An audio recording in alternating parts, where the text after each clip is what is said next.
అసలు ఒక విశ్వాసి ఎందుకు దేవుని ప్రేమ నుండి దూరం అవుతున్నాడు అన్న విషయం కూడా మీకు తెలుసుకోవాలి బాగా. మరలా చెబుతున్నా, అసలు ఒక విశ్వాస జీవితంలో వారి కుటుంబం నుంచి దేవుణ్ణి గుర్తెరిగిన తర్వాత ఎందుకు క్రీస్తు ప్రేమ నుండి ఎడబాసిపోతున్నారు, ఎందుకు దేవుని ప్రేమకు దూరమైపోతున్నారు, ఎందుకు సంఘ ప్రేమకు దూరమైపోతున్నారు, ఎందుకు సహవాస ప్రేమకు దూరమైపోతున్నారు, వీటన్నిటికంటే ప్రాముఖ్యమైనది అసలు దేవుని ప్రేమకు ఎందుకు ఎడబాస్తున్నారు అన్న విషయము ఈ రాత్రి మీకు క్లుప్తంగా చెప్పాలని ఆలోచన కలిగా నేను. ఎందుకు దేవుని ప్రేమ నుంచి దూరం అవుతున్నారంటే, అసలు ఏ విషయాలను బట్టి ఒక వ్యక్తి దేవుని ప్రేమకు దూరం అవుతుండు. దేవుడైతే ప్రేమాస్వరూపి అయి ఉన్నాడు అని చెప్పేసి యోహాను భక్తుడు రాస్తూ వచ్చిండు. దేవుడు లోకమును ఎంతో ప్రేమించెను అని చెప్పి కూడా రాసిండు. నిజమే, యేసుక్రీస్తు ప్రభువారు లోకములో ఉన్న ప్రతి మనిషిని ప్రేమించిండు. ఒక కులము, ఒక మతము, ఒక జాతి, ఒక రంగు, ఒక భేదము, ఒక వర్గము అనేది ఏమి భేదము లేదు, ఎటువంటి తేడా లేదు. ప్రపంచంలో మానవుడు అని పిలువబడుతున్న ప్రతి మనిషికి దేవుడు ఏమి చేసిండంటే ప్రేమను పంచిపెట్టిండు. ఆ ప్రేమను ఎలా పంచిపెట్టిండంటే, కలువరి శిలువలో తన ప్రాణాన్ని త్యాగము చేసే అంతగా యేసుక్రీస్తు ప్రభుల వారు లోకములో ఉన్న ప్రతి మనిషి పట్ల ప్రేమ కలిగి ఆ ప్రేమను పంచిపెట్టిండు. ఈ ప్రేమలోకి వచ్చిన తర్వాత చాలా మంది కొద్ది కాలము దేవునితో ప్రేమ కలిగి బ్రతుకుతున్నారు. బ్రతికిన తర్వాత కొద్ది కాలానికి ప్రేమ నుండి ఎడబాస్తున్నారు. ఎందుకు అలా ఎడబావాల్సి వస్తుంది అన్న విషయాన్ని ఈ రాత్రి మనము క్లుప్తంగా ధ్యానించుకుందాండి.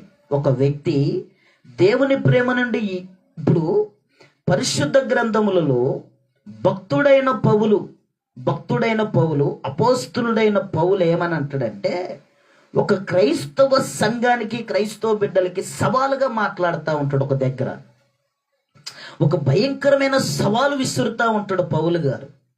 క్రీస్తు ప్రేమ నుండి మనల్ని ఎడబాపువాడు ఎవడు? ఏంటి అసలు ఎడబాసిది? ఎందుకు ఎడబాసిద్ది క్రీస్తు ప్రేమ నుండి?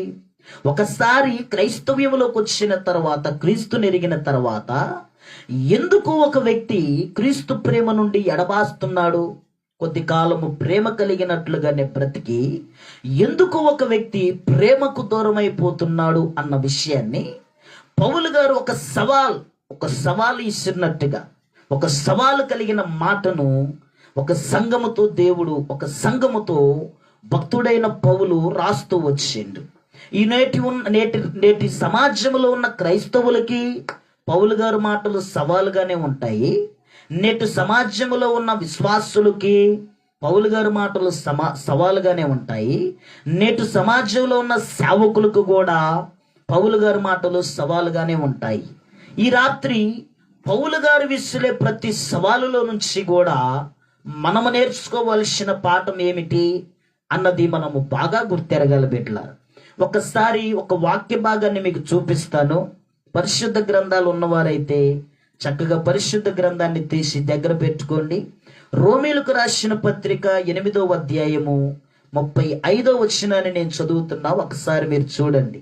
రోమీలకు రాసిన పత్రిక 8వ అధ్యాయం 35వ వచనాన్ని నేను చదువుతున్నా. ఒకసారి మీరు పరిశుద్ధ గ్రంథాలు ఉన్న వాళ్ళైతే వాక్యాన్ని చక్కగా మీరు చూడటానికి ప్రయత్నం చేయండి. క్రీస్తు ప్రేమ నుండి మనలను ఎడబాపువాడు ఎవడు? ఇప్పుడు పౌలు గారు చెబుతున్న మాట, ఓ క్రైస్తవ సమాజమా, క్రీస్తును ఎరిగానని చెప్పుకుని బ్రతుకుతున్న సమాజమా, సంఘములో విశ్వాసులను పిలువబడుతున్న సమాజమా, బోధకులు అని పిలువబడుతున్నటువంటి బోధకులారా, క్రీస్తు ప్రేమ నుండి మనం తెలుసుకోవలసిన విషయం ఏమిటంటే, పౌలు గారు ఒక సవాలుతో మాట్లాడుతున్న మాట ఇది. సవాలంటే మనము మనకి ఒక వ్యక్తికి గొడవ ఏదన్నా అయిందనుకోండి, నువ్వేం చేస్తావు చూస్తాలే పోరా అని అంటారు, చూసారా? అది సవాల్ అన్నమాట. లేదంటే ఓ నువ్వెంత చేస్తావు నేను చూస్తలేరా అని చెప్పేసి అవకుడు అంటారు, చూశారా? అది సవాల్ అనమాట. లేదంటే నీకున్నదేంది నాకు లేనిది ఏందిరా అంటారు, చూశారా? అది సవాల్ అనమాట. లేదంటే ఒకడు కలిగినది మన ఇంట్లో ఎందుకు ఉండకూడదని సవాలుగా తెచ్చి పెట్టుకుంటా, చూశారా? అంటే ఒక పంతముతో తెచ్చి పెట్టుకునే దాన్ని సవాలు అంటారనమాట. ఇప్పుడు భక్తుడైన పౌలు గారు కూడా నేటి సమాజంలో ఉన్న క్రైస్తవ బిడ్డలకి ఆయన చెబుతున్న మాట ఏంటంటే, క్రీస్తు ప్రేమ నుండి మనలను ఎడబాపువాడు ఎవడు ఎడబాపగలడు? నన్ను ఒక మాట చెప్పమంటారా? అసలు యేసయ్యను గుర్తెరిగిన తర్వాత ఆ ప్రేమ నుండి ఎడబాపేవాడు ఎవడూ లేడు బిడ్డలారా.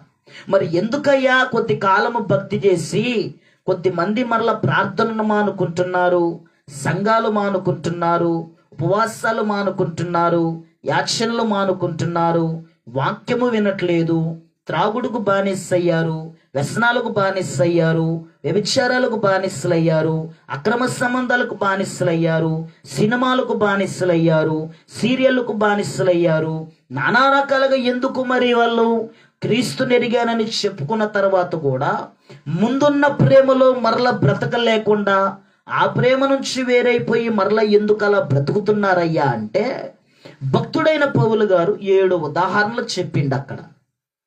7 ఉదాహరణలు. ఈ 7 ఉదాహరణలను ఆధారం చేసుకొని కూడా భక్తుడైన పౌలు గారు చెప్పే మాట ఏంటంటే, ఇవేవి కూడా క్రీస్తు ప్రేమ నుండి దూరము చేయలేవు అంటాడు. ఇవేవి కూడా 7 మాటలు చెప్పిండు, 7 కారణాలు చెప్పిండు. ఈ 7 కారణాలు కూడా విశ్వాస జీవితంలో ఒకవేళ ఉన్నా కానీ ఇవేవి కూడా క్రీస్తు ప్రేమ నుండి వేరు చేయలేవు, వేరు చేయబడలేవు అని చెప్పేసి ఖండితంగా చెప్పిండు.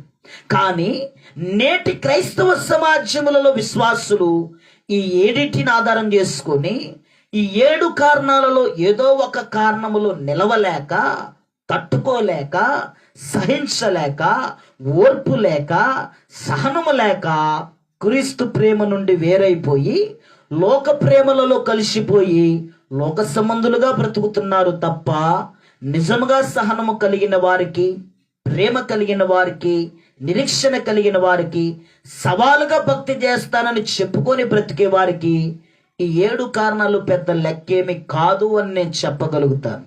ఈ 7 కారణాలు బట్టి నేటి క్రైస్తవ్యములలో చాలా మంది విశ్వాసులు క్రీస్తు ప్రేమ నుండి దూరం అయిపోతున్నారు. ఆ 7 కారణాలు ఏంటో అక్కడే చదువుతా చూడండి. మొదటిది శ్రమ అయినను, బాధ అయినను, హింస అయినను, కరువైనను, వస్త్రహీనతైనను, ఉపద్రవమైనను, ఖడ్గమైనను మనలను ఎడబాపునా? ప్రశ్న అక్కడ ప్రశ్న.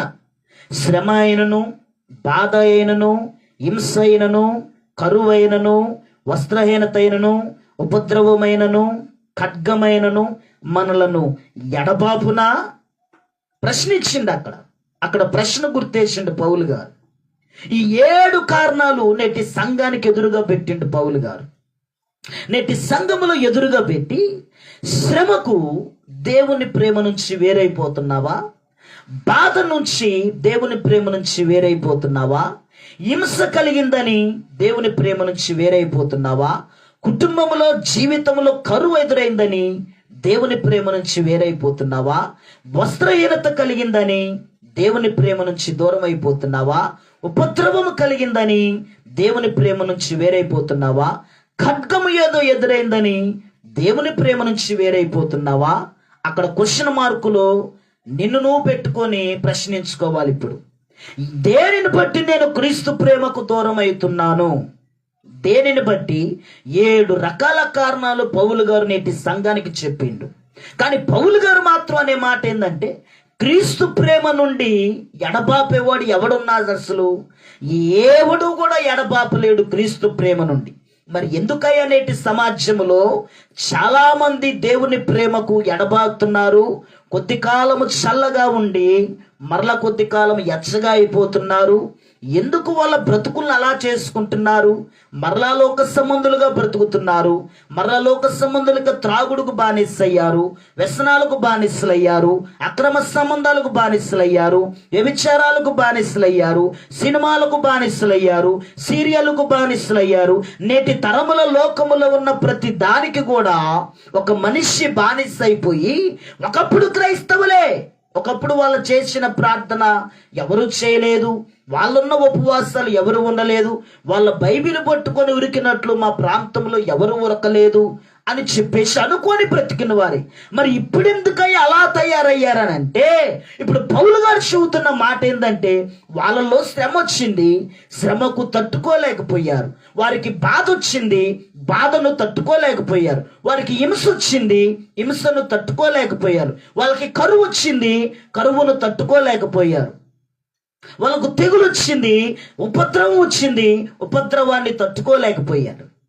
ఖడ్గము లాంటి మాటలు ఎదురైనాయి, ఖడ్గము లాంటి వాక్యం ఎదురైంది, వాక్యానికి తట్టుకోలేక ఈ 7 కారణాలను బట్టి ఏదో ఒక కారణానికి మనిషి కృంగిపోయి చేతగాని వాడైపోయి ఇప్పుడు ఏమైపోయిందంటే విశ్వాసి లోకానికి బానిస అయిపోయిండు. కానీ దేవుడు మాత్రం మారే దేవుడు కాదు. ఆయన ప్రేమ మారని ప్రేమ, మారనిది, మరుపురాని ప్రేమ ఆయనది. కానీ మనిషి ఆ ప్రేమను అర్థం చేసుకోలేక, ఆ ప్రేమను తెలుసుకోలేక దేవుని ప్రేమ నుంచి ఎడబాసిపోతున్నాడు తప్ప దేవుడైతే ప్రేమించడం చేతగాని వాడు కాదు. దేవుడు ప్రేమాస్వరూపి అయి ఉన్నాడు, కృప కలిగిన దేవుడు ఆయన. మనం ఆరాధిస్తున్న దేవుడు ప్రేమించే దేవుడు. ఆయన నిన్నెప్పుడో ప్రేమించేసిండు దేవుడు. ఎప్పుడో తెలుసా? నువ్వు జగత్ పునాది వేయబడక మునిపే, నీ తల్లి గర్భములో నువ్వు రూపింపబడక మునిపే, నీకు జీవితం లేనప్పుడే నిన్ను ప్రేమించి ఈ భూమి మీద నీకు జన్మనిచ్చిండు దేవుడు. నిన్ను ప్రేమించి తల్లి గర్భములో నిన్ను నిర్మించిండు దేవుడు. తల్లి గర్భములో నిర్మించిన దేవుడు నిన్ను సురక్షితంగా భూమి మీదకు తీసుకొచ్చిండు దేవుడు. సురక్షితంగా భూమి మీదకు తీసుకొచ్చాక దేవుడు నిన్ను పెంచి పెద్దవారు అవ్వటానికి కావాల్సిన ఆరోగ్యాన్ని, క్షేమాన్ని ఇచ్చిండు దేవుడు. ఈరోజు కుటుంబముగా పరిపాలన చేయటానికి దేవుడు నిన్ను ప్రేమించి ఒక యజమానుడుగా, ఒక యజమానురాలుగా, తల్లికి బిడ్డలకు తల్లిగా, బిడ్డలకు తండ్రిగా నిన్నుంచిండు దేవుడు. ఒక మంచి ప్రేమ కలిగిన యేసయ్య తను కలిగిన ప్రేమను బట్టి మనల్ని ఎప్పుడో ప్రేమించిండు ఆయన. యేసుక్రీస్తు ప్రభువు దేవుడు లోకమును ఎంతో ప్రేమించను. దేవుడు ప్రేమించినంత ప్రేమ మనుషులు ప్రేమించలేరు బిడ్డలారా.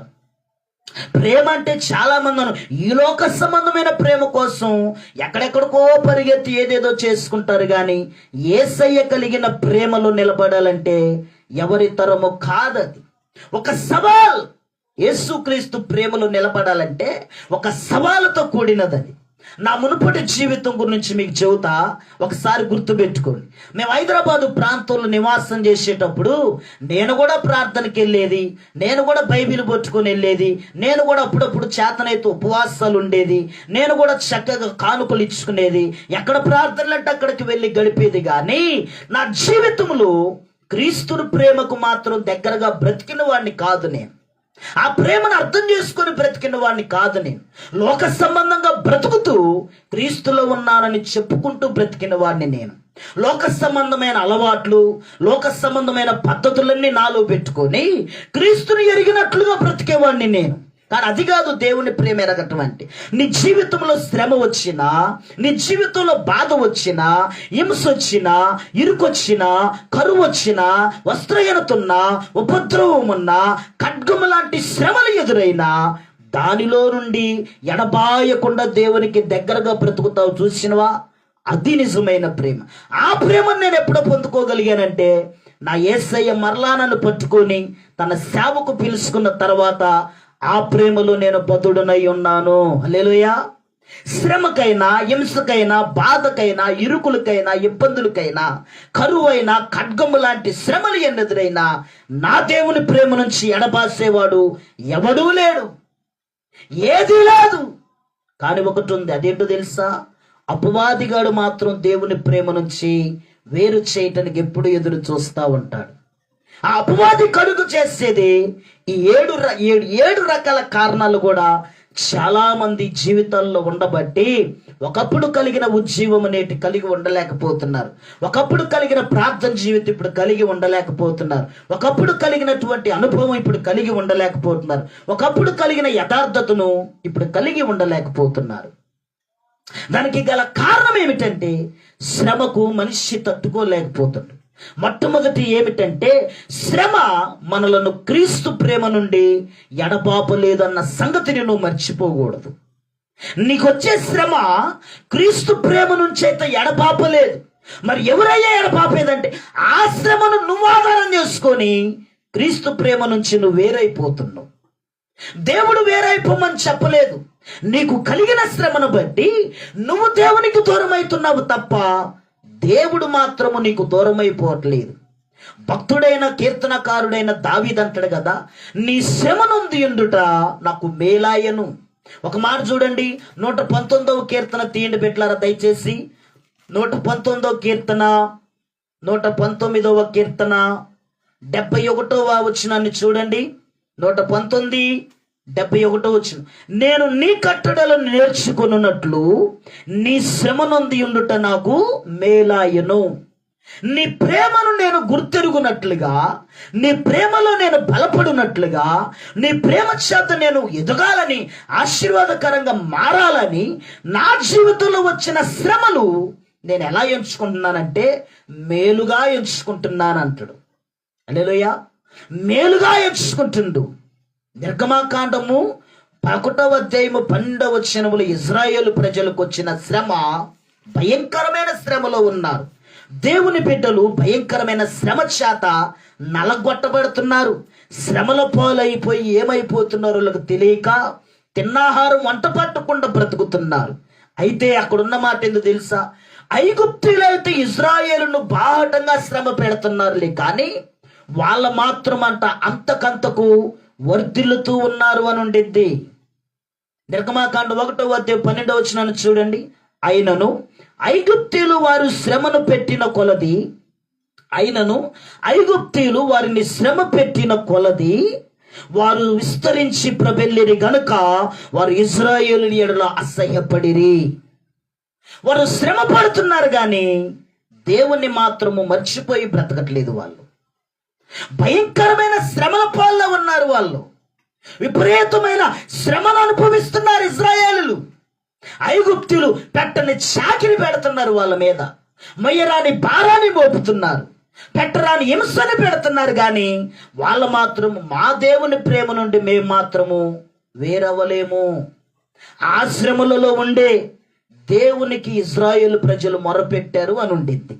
మరి నీ శ్రమలను బట్టి నువ్వు దేవుని ప్రేమకి ఎడబాపుతున్నావా? ఎడబాయకుండా ఉండేవాడు ఎవడు ఉన్నాడని నువ్వు ధైర్యముగా నిలబడగలుగుతున్నావా అన్న విషయాన్ని నువ్వు గుర్తెరగాలి. నేటి క్రైస్తవులో చాలా మంది 90% క్రైస్తవ ప్రజలు వెనకడుగేయటానికి గల కారణం ఏమిటంటే శ్రమను ఎదుర్కోలేకపోతున్నారు. అది నాకు మేలు అనుకున్నట్లుగా, భక్తుడైన దావీదు అన్నట్లుగా మాత్రము అనలేకపోతున్నారు.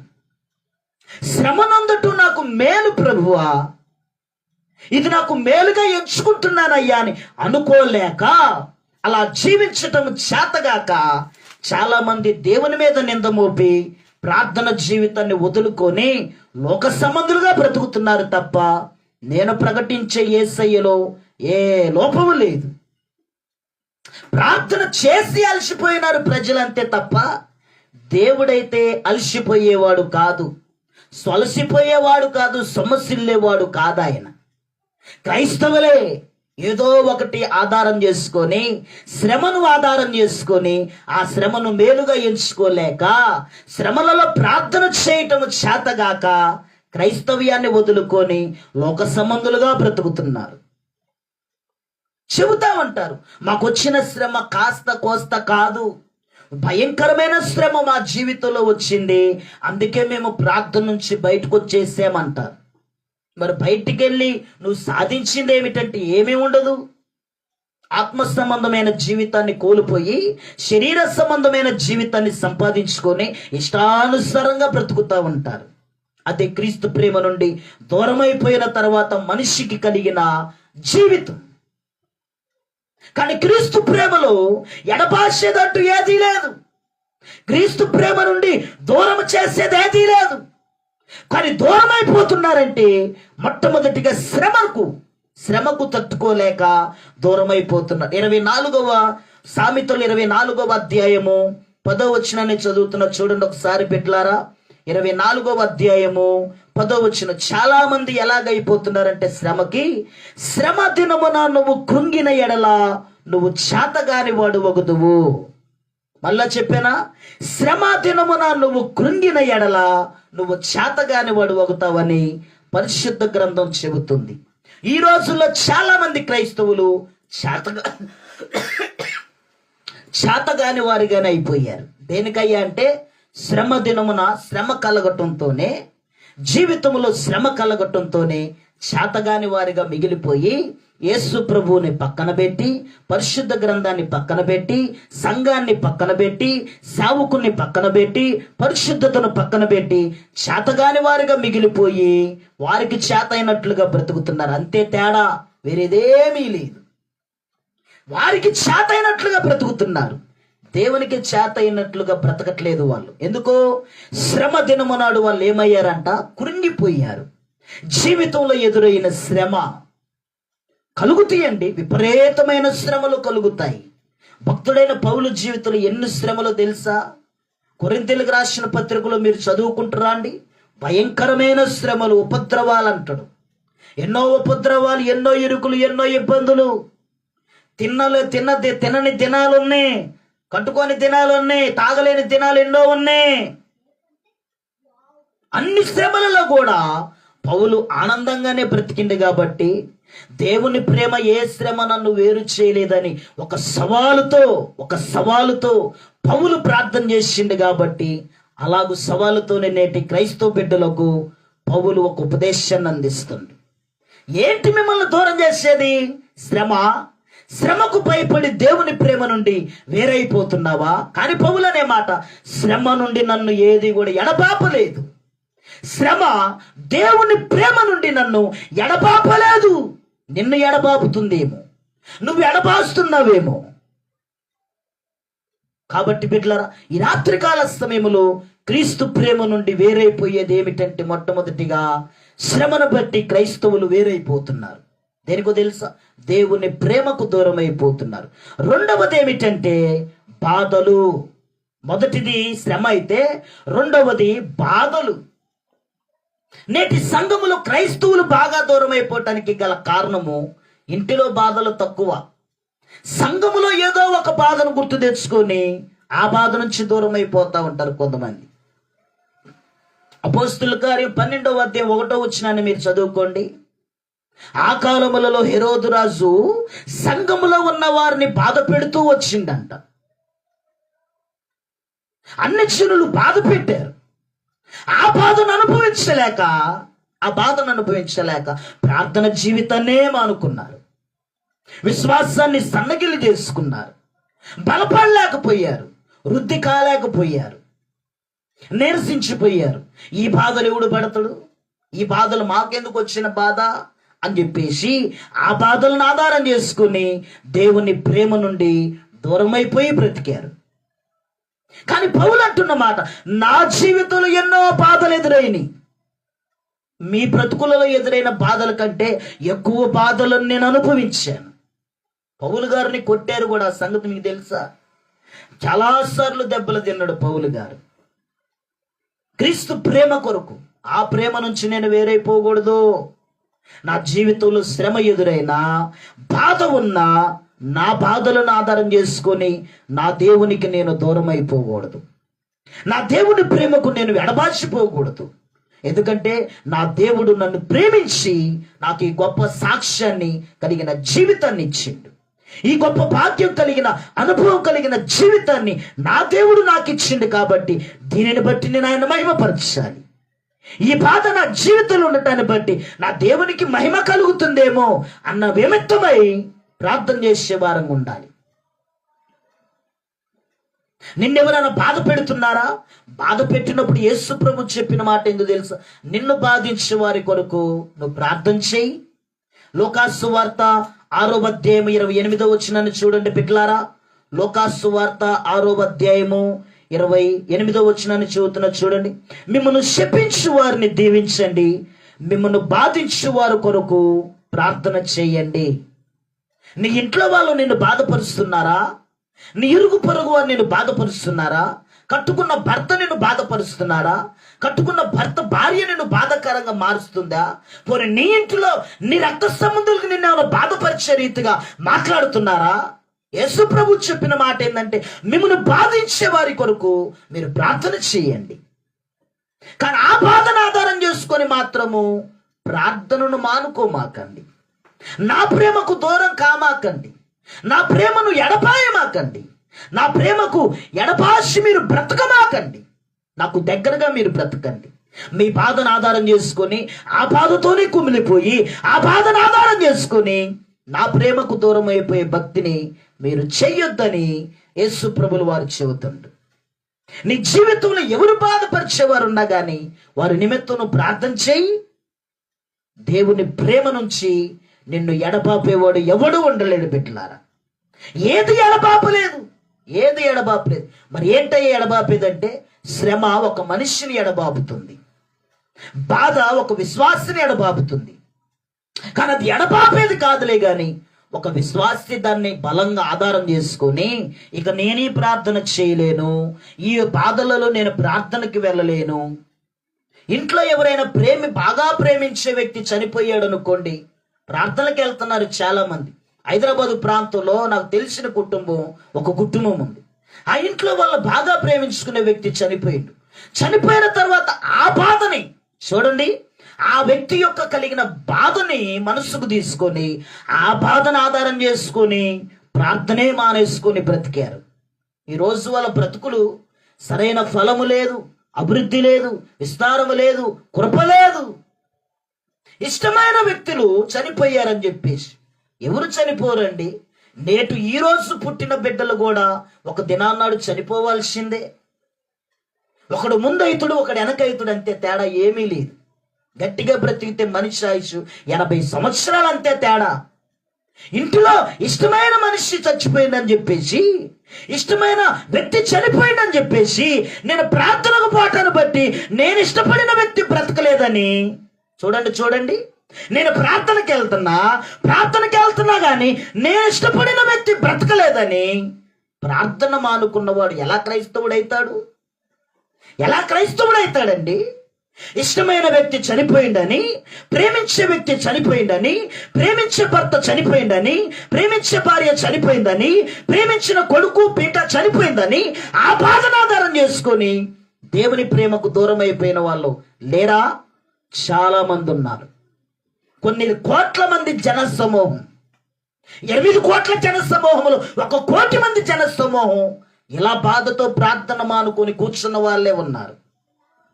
ప్రేమించిన వాళ్ళు దూరం అయ్యారని చెప్పటానికి ఎటకారం సంస్కారంగా ఉండదు కానీ, ప్రేమించిన కుక్క చనిపోయిందని కూడా ప్రార్థన మానుకుంది ఒక అమ్మ.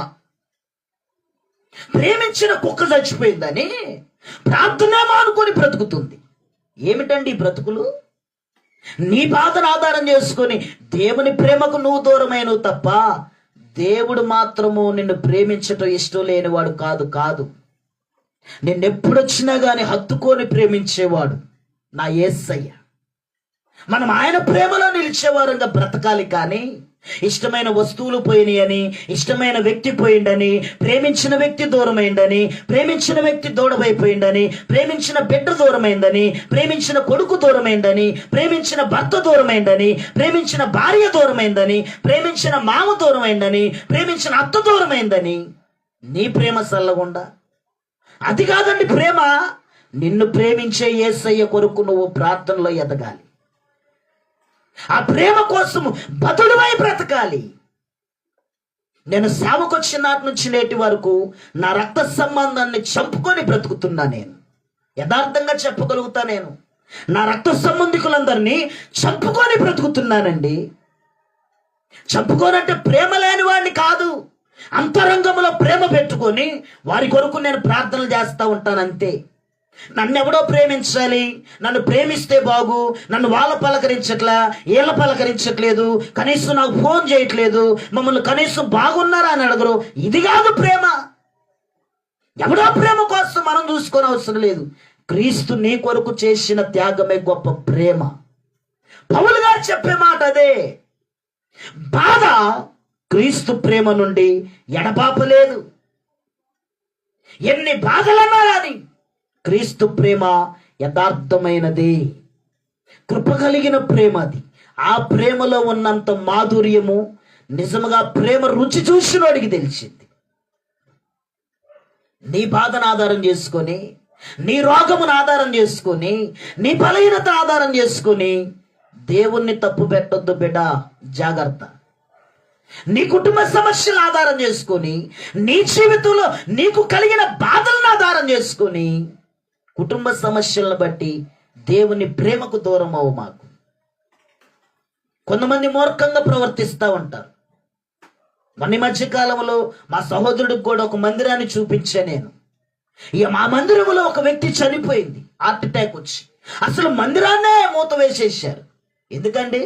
నీకు కలిగిన బాధను బట్టి ఆరాధనలు మానిపిస్తావా నువ్వు? నీ కుటుంబానికి కలిగిన బాధను బట్టి దేవుని ఆరాధనలే ఆపేయగలిగిన బాధను నువ్వు సంపాదించుకొని నువ్వు సాధించేదేమిటి? ఏమి సాధించారో తెలుసా? 2 కాళ్ళు పోగొట్టుకున్నాడు ఆ వ్యక్తి. మంచంలో కూర్చొని బాత్రూమ్ రెట్రూలు పోతున్నాడు. దానికి గల కారణం సంఘాన్నే మోతో వేయించిండు. క్రీస్తు ప్రేమను తెలుసుకోలేక ప్రార్థనలకు వెళ్ళే వాళ్ళని ఎగతాళి చేస్తూ ఉంటారు చాలా మంది. ఆ ప్రేమలో ఉన్న మాధుర్యం తెలియక ఎగతాళిగా మాట్లాడుతూ ఉంటారు, ఎటకారంగా మాట్లాడుతూ ఉంటారు. ఏమండి? దూష్యంగా మాట్లాడుతూ ఉంటారు, శాపగ్రస్తులుగా మాట్లాడుతూ ఉంటారు. కానీ నా యేసయ్య ప్రేమను బట్టి నీ జీవితంలో ఏ బాధ కలిగినా ఆ బాధను ఆధారం చేసుకొని మాత్రము నువ్వు ప్రార్థనని మానుకోకూడదు. అది కాదు. మరలా చెబుతున్నా, అన్నానేటి క్రైస్తవులు ఎందుకన్నా వెనకడిగేశారంటే, నేను చెప్పే 7 రకాల కోణాలలో ఏదో ఒక కోణానికి వాళ్ళు తట్టుకోలేకే క్రీస్తు ప్రేమకు దూరం అయిపోయారంతే. బాధ, అప్పుల బాధ, ఇరుకుల ఇబ్బందుల బాధ, కుటుంబంలో బాధ, ఈ బాధలను ఆధారం చేసుకునే క్రీస్తు ప్రేమ నుంచి దూరం అయిపోయారు. కానీ యేసయ్య అయితే దూరం అయ్యోడు కాదు. నువ్వు ఇప్పుడు చత్తుకున్నా కానీ నన్ను జ్ఞాపకం చేసుకో ప్రభు అంటే, ఈ రాత్రికి రాత్రి నా దేవుడు నిన్ను దర్శిస్తాడు. హల్లెలూయా. మొట్టమొదటి శ్రమ క్రీస్తు ప్రేమ నుండి దూరం చేయలేదు. రెండవది బాధ క్రీస్తు ప్రేమ నుండి దూరం చేయలేదు. దూరం అయిపోయిన వాళ్ళు ఉన్నారంటే ఈ 2 రకాలలో ఏదో ఒక దాంట్లో దూరం అయిపోయారు. మూడవది ఏమిటంటే హింసలను బట్టి క్రీస్తు ప్రేమకు దూరం అయిపోయారు. ఇంట్లో భార్య ప్రార్థనకి వెళ్తుంది అనుకోండి, భర్త హింసిస్తాడు. ఈ హింసకు నేనేడ తట్టుకున్నానులే అని ప్రార్థనే మానుకునిద్దా అమ్మ. లేదు, తల్లిదండ్రులు ప్రార్థనకి వెళ్ళరు, చిన్న బిడ్డలు, ఇంట్లో ఉన్న బిడ్డలు, యవనస్తులు ప్రార్థనకి వెళ్తున్నారు అనుకోండి, తల్లిదండ్రులు కలిసి వాళ్ళని హింసిస్తూ ఉంటారు. ఆ హింసకు తట్టుకోలేక ప్రార్థనే మానుకుంటా ఉంటారు. హింస దేవుని ప్రేమ నుండి ఎడబాపు లేదు. దేవుని ప్రేమకు ఎడబాపేది ఏదీ లేదు. మరి ఎందుకయ్యా అంటే, హింసకు తట్టుకోలేక, నోటి మాటలకు తట్టుకోలేక, హింసించే మాటలకు తట్టుకోలేక. అర్థమైందా బిడ్డలారా? హింసకు తట్టుకోలేక క్రీస్తు ప్రేమ నుండి వేరైపోతున్నారు చాలా మంది. క్రీస్తు ప్రేమ నుండి దూరం అయిపోతున్నారు చాలా మంది. కానీ పౌలు ఒక సవాలుతో చెబుతున్న మాట, ఏమిటి క్రీస్తు ప్రేమ నుండి దూరం చేసేది? ఏమి చేయగలిగిద్ది? చేసేది ఏమీ లేదు. మరి దూరం అయిపోతున్న వాళ్ళ కారణం ఏమిటంటే శ్రమ, బాధ, హింసలు. నాలుగవది ఏంటంటే కరువు ఒక వ్యక్తిని క్రీస్తు ప్రేమ నుండి దూరం చేస్తుంది. ఏమిటండి? కరువు. ఒక మాట చెప్పానా? నయోమి భర్త నయోమిని తీసుకొని మోయాబు దేశానికి వెళ్ళిపోయింది. ఏనండి, మోయాబు దేశానికి వెళ్ళినప్పుడు మోయాబు దేశం ఎలా ఉందో తెలుసా? భయంకరమైన కరువులో ఉంది. భయంకరమైన కరువు దినాలలోనే మోయాబు దేశములో చక్కగా నయోమి భర్త ఇద్దరు కలిసి చక్కగా జీవించారు. కరువుని ఎదుర్కొంటూ వచ్చారు, కరువులో బ్రతుకుతూ వచ్చారు. ఇద్దరు కొడుకుల్ని కన్నారు, కొడుకులకు పెళ్లిళ్ళు చేశారు. ఆ కరువు కాలంలోనే నయోమి భర్త చనిపోయిండు. ఆ కరువు కాలంలోనే నయోమి ఇద్దరు కొడుకులు చనిపోయారు. నయోమి కోడలు రూతు, ఓర్ప అందరికి తెలిసిన విషయమే.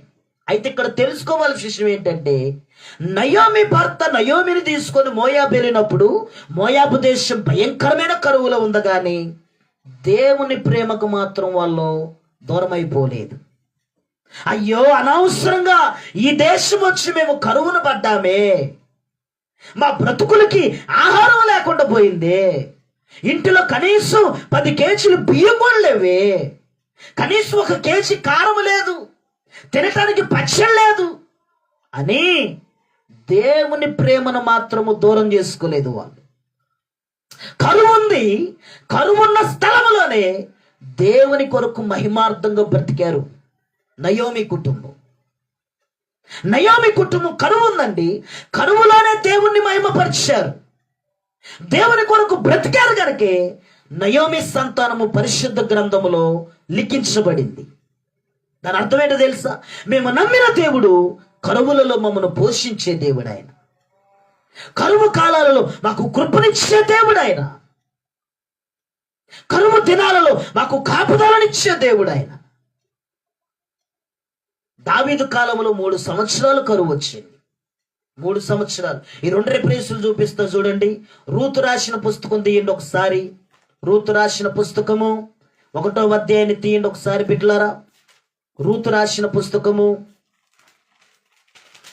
తీయాలి ఒకసారి. రూతు రాసిన పుస్తకము 1వ అధ్యాయము 1వ వచనాన్ని చదవండి. అక్కడున్న మాట ఏంటంటే, మోయాబు దేశములలో వాళ్ళ వాళ్ళ జీవితాన్ని కొనసాగించడానికి వెళ్ళినప్పుడు వాళ్ళకి ఎదురైన సంభాషణ ఏమిటంటే, ఆ ప్రాంతములో భయంకరమైన కరువు ఉంది, భయంకరమైన కరువు ఉంది అని చెప్పేసి ఉండిద్ది బిడ్డలారా. నేను ఆ మాట చదివి మీకు వినిపిస్తాను. సామ్యూయేలు రాసిన పత్రికకు ముందుండిద్ది. 1 సామ్యూయేలుకు రాసిన పత్రికకి ముందుగా రూతు రాసిన పుస్తకం 1వ అధ్యాయము 1వ వచనం. న్యాయాధిపతులు ఏలిన దినముల యందు దేశములో కరువు కలగగా యోధా బెత్లెహేము నుండి ఒక మనుష్యుడు తన భార్యను తన 2 కుమారులను వెంటబెట్టుకొని మోయాబు దేశమునకు కాపురముండుటకు వెళ్ళెను. అతని పేరే ఎలీమెలెకు. నయోమి భర్త పేరది. ఆమెని తన 2 బిడ్డలను తీసుకొని మోయాబు దేశానికి వెళ్ళినప్పుడు, మోయాబు దేశం ఎట్టుందంట? భయంకరమైన కరువు చేత ఉంది మోయాబు దేశం. మన దావీదు కాలములో కూడా ఒక కరువు వచ్చింది చూడండి. 2వ సామ్యూయేలుకు రాసిన పత్రిక 21వ అధ్యాయము 1వ వచనాన్ని చదువుతున్నా చూడండి. 2వ సామ్యూయేలుకు రాసిన పత్రిక 21:1 వచనం. దావీదు కాలమున 3 సంవత్సరములు విడవకుండా కరువు కలగగా దావీదు యెహోవాతో మనవి చేసెను, అందుకు యెహోవా ఇలాగు సెలవిచ్చెను. దావీదు కాలములో కూడా 3 సంవత్సరాలు కరువు వచ్చింది.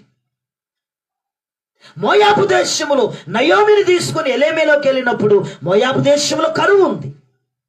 ఈరోజు నీ జీవితంలో ఏ కరువు అయినా ఉండొచ్చు, కానీ కరువును ఆధారం చేసుకుని ఇంటిలో గింజలు లేవని, జీవితంలో తిండి లేదని, సరిగ్గా మాంసం తినలేకపోతున్నానని, చికెన్ తినలేకపోతున్నానని, సంతృప్తిగా ఆహారం తినలేకపోతున్నానని, బిడ్డలకు పెట్టుకోలేకపోతున్నానని ఆలోచనతో భక్తిని మానేసుకున్న వారు లేరా?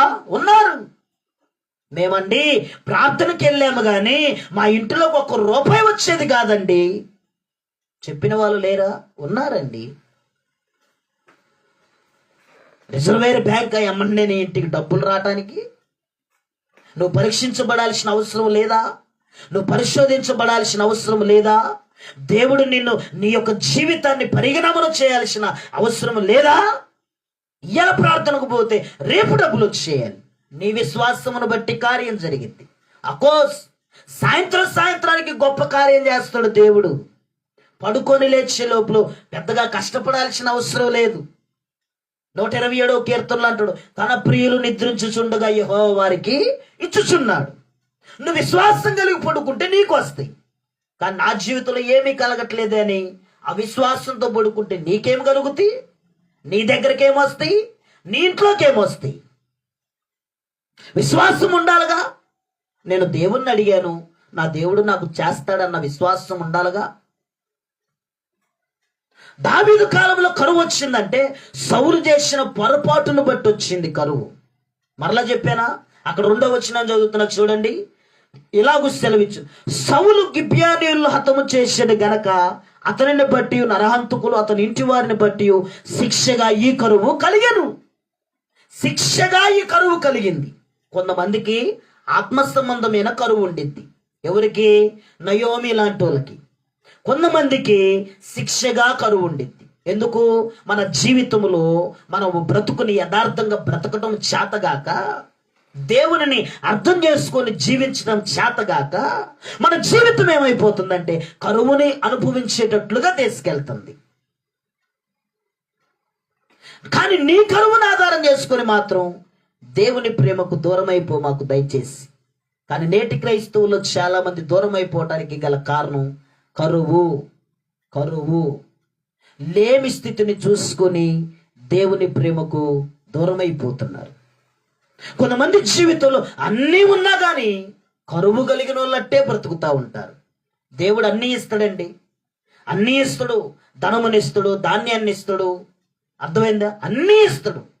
కానీ జీవితంలో మాత్రం కరువు కలిగిన ఉన్నట్లుగానే బ్రతుకుతూ ఉంటారు. ఉన్నా కానీ లేవు అని చెప్పుకుంటారు. దేవుడు నీకు ఇచ్చింది లేవు అని చెప్పుకోవటానికి కాదు బిడ్డ, దేవుడు నాకు ఇచ్చిండని చెప్పుకోవటానికే దేవుడు నీకు ఇచ్చిండు. బ్యాంక్ బ్యాలెన్స్ చూపించుకోవాల్సిన అవసరం లేదు. నా మటుకు నేను యథార్థంగా చెప్పుకుంటా ఎక్కడున్నా కానీ. నేను యథార్థవంతుడిని కాబట్టి, అంటే గొప్పతనానికి కాదు, అవసరమైతే నా అకౌంట్ బ్యాలెన్స్ చూపించుకుంటూ బ్రతుకుతా. నేను దేవుడు నాకు ఇచ్చినది నేను యథార్థంగా చూపించుకోగలుగుతా. ఇదిగో ఈరోజు నా అకౌంట్లో 5 రూపాయలు ఉంచిండు దేవుడు, దేవునికి మహిమ. ఈరోజు 1000 రూపాయలు ఉంచిండు, దేవునికి మహిమ. కలిగినది కాబట్టి. అయినా నా జీవితంలో కరువు లేదు. కరువు కలిగిన నా దేవుని ప్రేమ నుండి నన్ను ఎడబాసేదేదీ లేదు. నేటి క్రైస్తవులు ఎడబాయటానికి గల కారణం, ప్రేమ నుండి దూరం అయిపోవటానికి గల కారణం, కరువుని ఆధారం చేసుకొని దేవుని ప్రేమ నుంచి దూరం అయిపోతున్నారు. 4వది ఏమిటంటే, 4వది కరువును బట్టి దేవుని ప్రేమకు దూరం అవుతున్నారు. 5వది ఏమిటంటే వస్త్రహీనత. ఏంటంట? వస్త్రహీనత. మేము ప్రార్థనకు పోతున్నాం కానండి, సరిగ్గా 4 బట్టలు కూడా కొనుక్కోలేకపోతున్నాం అండి. ఏమండి? మా బీరువాలో బట్టలు కూడా నిన్నట్లేదండి. ఉన్న బట్టలే తొడుక్కోవాల్సి వస్తుందండి. వస్త్రహీనులుగా బ్రతకాల్సి వస్తుందండి. వస్త్రహీనతని ఆధారం చేసుకొని దేవునికి దూరమైపోతున్నారు చాలా మంది. ఒక మాట చదువుతా చూడండి. యోహాను రాసిన పత్రిక 21వ అధ్యాయము 7వ వచనాన్ని చదువుతున్నా చూడండి. యోహాను రాసిన పత్రిక 21, 7వ వచనం. పేతురు యేసు ప్రభువు పునరుద్ధానుడై తిరిగి లేచిన తర్వాత, మృత్యుంజయుడై లేచిన తర్వాత యేసు ప్రభుల వారికి దగ్గర 3వసారి ప్రత్యక్షం చేసుకోవటం. ఆ సమయం పేతురు తన శిష్యులను తీసుకొని సముద్రంలోకి వెళ్తాడు చేపలు పట్టడానికి. చూడండి దేవుని ప్రేమ ఎంత గొప్పదంటే, పేతురు ఒక పై బట్టన ఏదో ఇట్ట పై బట్టన వేసుకొని తర్వాత అంతా కూడా దిగంబరత్వం అంటే వస్త్రహీనుడై ఉండి చేపలు పడుతున్నప్పుడు యేసు ప్రభుల వారికి ప్రత్యేకపరుచుకుంటే యేసు ప్రభుని పేతురు గుర్తెరగడు. అక్కడున్న శిష్యులలో ఒకడు గుర్తెరిగి అంటాడు కదా, యోహాను, యేసు ప్రభు ప్రేమించిన వ్యక్తి యోహాను గుర్తెరిగి అంటాడు కదా, ఈయన మనం ఆరాధిస్తున్న యేసు క్రీస్తు ప్రభులు వారు అంటాడు. వెంటనే అక్కడుండే మాట ఏంటో తెలుసా? యేసు ప్రభులు వారు 7:21 ఆ 21వ 7వ వచనాన్ని చదువుతున్నా చూడండి. కాబట్టి యేసు ప్రేమించిన శిష్యుడు ఆయన ప్రభువు సుమి అని పేతురుతో చెప్పాను. ఆయన ప్రభువు అని సీమోను పేతురు విని వస్త్రహీనుడై ఉన్నందున పై బట్ట వేసి సముద్రములో దూకి వేసాను. ఎలా ఉన్నాడు పేతురు? వస్త్రహీనుడిగా ఉన్నాడు. నేటి క్రైస్తవులు చాలా మంది కూడా వస్త్రహీనుల వలె బ్రతుకుతున్నారు. నోవాహు వస్త్రహీనుడై ఉంటే తన కుమారుడు వెళ్ళి హేళన చేసిండు. బయట అన్యం పుణ్యం తెలియని తన సహోదరులు కూర్చొని ఉంటే వాళ్ళ దగ్గరకు పోయి నాన్న వస్త్రహీనుడైండ్రా అని చెప్పేసి చెబుతుండు. ఈ రోజుల్లో క్రైస్తవులు బట్టలు కలిగి ఉన్నా కానీ వస్త్రహీనతను ఆధారం చేసుకొని, ఆ అనుభవాన్ని ఆధారం చేసుకొని క్రీస్తు ప్రేమకు దూరం అయిపోతున్నారు. బాప్తిస్మాలు పొంది కూడా పేకల దాకా తాగి బట్టలు ఊడిపోయే సోయి లేకుండా బ్రతుకుతున్నారండి చాలా మంది. వస్త్రహీనులు అయిపోతున్నారు, సహించలేకపోతున్నారు. కానీ మనకు మన యేసయ్య ఇచ్చిన వస్త్రం ఏంటో తెలుసా? రక్షణ వస్త్రాన్ని దేవుడు మనకిచ్చిండు. హల్లెలూయా. కృప కలిగిన వస్త్రాన్ని దేవుడు మనకిచ్చిండు. కానీ వస్త్రహీనత కలిగిన అనుభవంలో నేటి క్రైస్తవులు చాలా మంది బ్రతుకుతున్నారు. దానిని ఆధారం చేసుకొని దేవుని ప్రేమ నుంచి ఎడబాసిపోతున్నారు. నేటి సంఘాలలో వస్త్రాలు ఉన్నా కానీ లేనట్టుగా బతుకుతున్నారు క్రైస్తవులు. ఆడపిల్లలు ఏ ప్యాంట్లు వేసుకుంటున్నారో తెలియట్లేదు, మగ పిల్లగాళ్ళు ఏం ప్యాంట్ వేసుకుంటున్నారో కూడా తెలియట్లేదు. వాడు ప్యాంట్ వేసిందంటే లోపలతో మొత్తం బయటకు పడాల్సింది. కొద్దిగా పిల్లకలే వాడు ఆ ప్యాంట్ వేసుకునే బదులు కొద్దిగా అక్కడక్కడ దారాలు కట్టుకొని ఏదైనా కట్టుకున్నా అయిపోయింది. ఎందుకు? కానీ క్రైస్తవుడు వస్త్రహీనత కలిగిన అనుభవంతో బ్రతకూడదు. ప్యాషన్ అని చెప్పేసి క్రీస్తు నామాన్ని అవమానపరుస్తూ బ్రతుకుతున్నారు. మోకాళ్ళ దాకా ఆగుపడేటట్టు వస్త్రాలు, చినిగిపోయిన ప్యాంటులు, చినిగిపోయిన చొక్కాలు, జులపా లాంటి జుట్టులు, ఇవి క్రైస్తవ్యానికి తగవండి. ఒక మాదిరి, ఒక మార్పు. ఈ వస్త్రహీనత అనుభవాల్లోకి వెళ్ళిపోయి క్రీస్తు ప్రేమ నుండి వేరైపోతున్నారు, దేవుని ప్రేమ నుండి వేరైపోయి బ్రతుకుతున్నారు. ఇది మనుష్యుల లోపమే గాని నేను ప్రకటిస్తున్న యేసయ్యలో లోపము కాదు బిడ్డల. మానవుడిలో లోపాలు ఇవన్నీ. వీటన్నిటికీ తట్టుకోలేక, భరించలేక క్రీస్తు ప్రేమ నుండి దూరమైపోతున్నారు. యేసయ్య ప్రేమకు దూరమైపోయి బ్రతుకుతున్నారు. ఐదవది ఏమిటండి? వస్త్రహీనత. ఆరవది ఏంటంటే ఉపద్రవం. ఉపద్రవం అనగా తెగులు.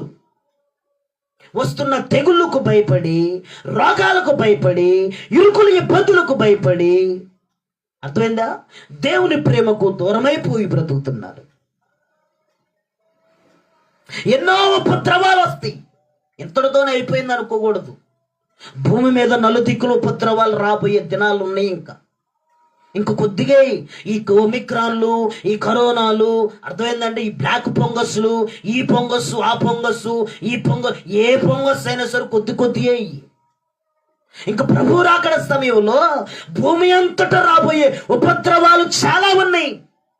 ఈరోజు ఈ ఉపద్రవానికే తట్టుకోలేకపోతే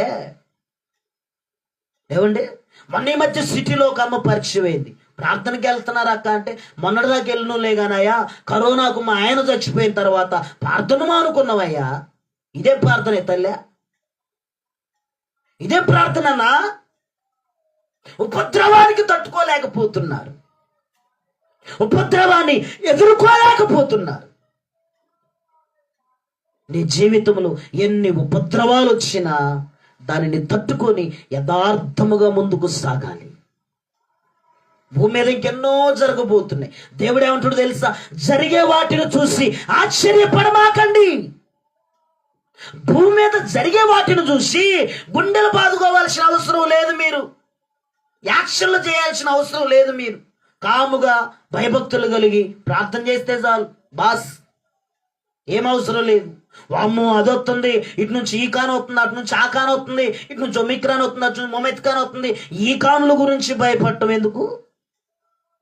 ఒమిక్రాన్ వచ్చినా, కరోనానే వచ్చినా, బ్లాక్ ఫంగస్ వచ్చినా, ఎన్ని ఉపద్రవాలు వచ్చినా ఉపద్రవానికి భయపడకుండా, ఉపద్రవాలు వచ్చినా పౌలు జీవితంలో ఎన్నో ఉపద్రవాలు వచ్చినాయి. వాడ బద్దలైపోయేంత ఉపద్రవ సముద్రంలో వచ్చింది. బ్రతుకుతామన్న నమ్మకం లేదు పౌలుకి. కానీ పౌలు ఏమంటాడు తెలుసా? నా జీవితంలో ఉపద్రవాలు వచ్చినా నా క్రీస్తు ప్రేమ నుండి ఎడబాసేది లేదో. నా దేవుని ప్రేమ నుండి ఎడబాసేది ఏది లేదు. చివరిగా ఖడ్గము, 6వది ఉపద్రవం అయితే 7వది ఏమిటంటే ఖడ్గము. ఖడ్గము దేనికి పోల్చబడిందంటే వాక్యానికి పోల్చబడింది. ఆయన వాక్యము 2 అంశాలు కలిగిన ఖడ్గము. నేటి క్రైస్తవులు ఖడ్గము అనగా వాక్యమునకు భయపడి యథార్థంగా వాక్యం చెప్పామే అనుకో, నీలో పాపం ఉందమ్మా, పాపం పోయేటట్టుకు ప్రార్థన చేయను అనుకో, ప్రార్థనే మానేసిద్ది. నువ్వొద్దు, నీ ప్రార్థన వద్దు, నీ సంఘం వద్దు. నీలో జారత్వం ఉందమ్మా, మానుకోరాదన్నమే అనుకో, రేతో నువ్వొద్దు, నీ ప్రార్థన వద్దు, యేసయ్య ప్రేమే వద్దు. మా పాపములను బయట పెట్టని సంఘాలు ఎన్నో ఉన్నాయి. మా అతిక్రమములు బయట పెట్టని సంఘాలు ఎన్నో ఉన్నాయి. పై బోధలు చేసే సంఘాలు ఎన్నో ఉన్నాయి. లోపల సంఘాలు కపటమైన బోధలు చెప్పుకొని బ్రతికే సంఘాలు ఎన్నో ఉన్నాయి. ఆ సంఘాలకు పోతాం. నువ్వెందుకు ఇంత యథార్థంగా వాక్యం చెబుతున్నావు? యేసన్న గారిని ఒక దైవ సేవకుడు అడిగిండంట. యేసన్న గారిని, మీరు ఇంత యథార్థంగా వాక్యం చెబితే ఎవరు వస్తారన్నా నీ మందిరానికి అని. ఒక మాట చెప్పమంటారా? ఒక మాట చెప్పమంటారా? ఈరోజు వస్తున్న మందిరము జెండా ప్రపంచంలోనే ఏలుబడి చేస్తుంది. దానికి గల కారణం యథార్థమైన వాక్యం. యేసన్న గారు అన్న మాట నచ్చిన వాడు సంఘంలో నిలబడతాడండి. తన జీవితాన్ని సరిచేసుకున్నవాడు నిలబడతాడు. పరిశుద్ధతను కాపాడుకోవాలన్న ఆసక్తి కలిగిన వాడు ఎందుకు నిలబడలేడు? ఖడ్గానికి తట్టుకోలేకపోతున్నారు చాలా మంది. ఖడ్గం అనగా వాక్యం. వాక్యానికి తట్టుకోలేకపోతున్నారు. కొద్దిగా హృదయానికి కూడా వచ్చే వాక్యము ఆదివారం సంఘంలో వచ్చింది అనుకో, వాక్యానికి తట్టుకోలేకపోతున్నారు. ఇంత యథార్థంగా చెబుతారా వాక్యాన్ని? మరి ఇంత కుండ పట్లు కొట్టినట్టు చెబుతారా వాక్యాన్ని? మరి ఇంత మొహం మీద చెబుతారా వాక్యాన్ని? మరి ఎస్, యథార్థంగా బ్రతికే సేవకునిగా నా మటుకు నేనైతే అలాగే చెబుతా. ఎందుకో తెలుసా? వాక్యము ఖడ్గమై ఉన్నది. 2 అంశాలు కలిగిన ఖడ్గమై ఉన్నది. నీకెళ్ళి 1 ఏళ్ళు చూపిస్తే నాకెళ్ళి 4 ఏళ్ళు చూపించబడుతుంది. నీకెళ్ళి 1 మాట వస్తే బోధించేవాడికి 2 మాటలు ఎదురైతే. ఆ 2 అంశాలు కలిగిన వాక్యానికి తట్టుకోలేక చాలా మంది దేవుని ప్రేమకు దూరం అయిపోతున్నారు. దేవుని కృపకు దూరం అయిపోతున్నారు. ఏమండి, ఇప్పుడు అర్థమైందా మీకు? చాలా మంది క్రైస్తవులు లోకములో మరలా కలిసిపోయి లోక సంబంధులుగా బ్రతకటానికి గల కారణం ఏమిటంటే శ్రమకు తట్టుకోలేకపోతున్నారు, బాధలకు తట్టుకోలేకపోతున్నారు, హింసకు తట్టుకోలేకపోతున్నారు, కరువులకు తట్టుకోలేకపోతున్నారు, వస్త్రహీనతకు తట్టుకోలేకపోతున్నారు, తర్వాత ఉపద్రవానికి తట్టుకోలేకపోతున్నారు, చివరిగా ఖడ్గము లాంటి వాక్యానికి తట్టుకోలేక సంఘాలలో నిలబడలేకపోతున్నారు. ఒక యథార్థమైన వాక్యము దైవ సేవకుని దగ్గర నుంచి వస్తుందంటే జీవితాన్ని కట్టుకున్నవాడే నిజమైన ధన్యుడు, నిజమైన విశ్వాసండి. మాయ మాటలు చెప్పి మంత్రాలు చెప్పే బోధలు ఎన్నో ఉన్నాయి భూమి మీద. పౌలు అంటాడు కదా, నా బోధలలో కపటముగా లేదు, కపటమైన బోధన నేను చెయ్యను, వాంఛన కలిగిన బోధన నేను చెయ్యను, మనుష్యులను సంతోషపెట్టే బోధ అసలే చెయ్యను నేను. పౌలు గారు చెప్పే మాట. అంత రోషంగా బ్రతికిండు కాబట్టి ఎంత రోషంగా సవాలు ఇస్తురుతుండు పౌలు. నీకు ఇస్తురుతుండు సవాలు. ఈ లైవ్ చూసే వాళ్ళైనా సరే, తర్వాత చూసే వాళ్ళైనా సరే, పౌలు సవాలుగా మాట్లాడుతుండు. క్రీస్తు ప్రేమ నుండి ఎడబాపు వాడు ఎవడు? శ్రమ, బాధ, హింస, ఉపద్రవమా, కరువ, వస్త్రహీనత, ఉపద్రవము లాంటి ఖడ్గములా ఏది ఎడబాపుతుంది నిన్ను? ఏదొచ్చిన ఎడబాపుని ప్రేమ, యేసయ్య ప్రేమని నువ్వు గుర్తెరిగితే ఆ ప్రేమలో బదుడువై నువ్వు బ్రతకగలుగుతావు. ఆ ప్రేమలో కృపను నువ్వు సంపాదించుకోగలుగుతావు. అడగాల ప్రభునయ్యా, నా జీవితంలో వెనకడిగేస్తున్నానంటే నాకు కలిగే కరువును బట్టేమో, బాధను బట్టేమో, శ్రమను బట్టేమో, హింసను బట్టేమో, ఉపద్రవాన్ని బట్టేమో, ఖడ్గాన్ని బట్టేమో, వస్త్రహీనతను బట్టేమో అని చెప్పేసి నిన్ను నువ్వు పరీక్షించుకుంటే నీ అంత ధన్యులు వేరే వాళ్ళు ఎవరు ఉండరు బిడ్డలారా. కనుక ఈ రాత్రికాల సమయంలో చాలా మంది క్రీస్తు ప్రేమకు దూరమైపోవటానికి గల కారణం మేలులు జరగట్లేదని దూరం అయిపోతారు, కీడు జరిగిందని దూరం అయిపోతారు. దేవుడు ఎందుకు కీడు చేస్తాడండి? నువ్వు యథార్థంగా బ్రతకటం స్టార్ట్ చేస్తే, నువ్వు యథార్థంగా దేవుని యందు భయభక్తులు కలిగి బ్రతికితే నీకు కీడెందుకు కలిగిద్ది? నీలో లోపములు పెట్టుకొని దేవునిలో లోపాలు ఎతుకుతానంటే అట్ట? అది తప్పు పెట్టారు, అది యథార్థత కాదు. మన జీవితమును మనం సరి చేసుకొని దేవుని యందు భయభక్తులు కలిగి బ్రతకటమే దేవుని ప్రేమ నుంచి వేరు చేసేదైతే ఏది లేదండి. ఒకవేళ ఉన్నదంటే 7 రకాల కారణాలు ఈ రాత్రి పరిశుద్ధ గ్రంథంలో నుంచి దేవుడు నీతో నాతో మాట్లాడటం జరిగింది. మాట్లాడిన దేవుడు కృప కలిగిన వాడు గనక ఈ రాత్రికాల సమయంలో విన్న వాక్యమును బట్టి ప్రార్థన చేసుకుందామా? ప్రార్థనలో ఏకీభవిస్తావా? Let us pray. ప్రార్థన చేద్దామా? అయ్యా, మా జీవితములు శ్రమను బట్టి నీ ప్రేమకు దూరం అవ్వకూడదు ప్రభువా. బాధలు ఎన్నొచ్చినా నీ ప్రేమకు దూరం అవ్వకూడదయ్యా. హింసలు ఎదురైనా నీ ప్రేమకు దూరం అవ్వకూడదయ్యా. వస్త్రహీనతలు కలిగినా నీ ప్రేమకు దూరం అవ్వకూడదయ్యా. ఉపద్రవాలు కలిగినా నీ ప్రేమకు దూరం అవ్వకూడదయ్యా. ఖడ్గమ లాంటి నీ వాక్యము నన్ను గురించి మాట్లాడినప్పుడు ఆ వాక్యాన్ని జీవితానికి తీసుకొని ఆ వాక్యము బ్రతుకు